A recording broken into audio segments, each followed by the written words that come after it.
चैत्र नवरात्रि की हार्दिक शुभकामनाएं। पंचांग के अनुसार इस साल 5 अप्रैल को नवमी की तिथि रात 7:25 पर आरंभ हो रही है।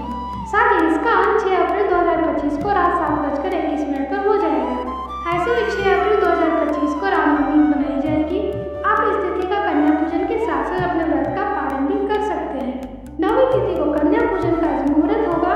ब्रह्म मुहूर्त आपका स्टार्ट होगा सुबह 4:34 से 5:20 तक का। प्रातः समय सुबह 4:57 से 6:05। अभिजीत मुहूर्त होगा आपका 11:58 से 12:49 तक का। कथा के बिना सिद्धिदात्री की पूजा अधूरी मानी जाती है।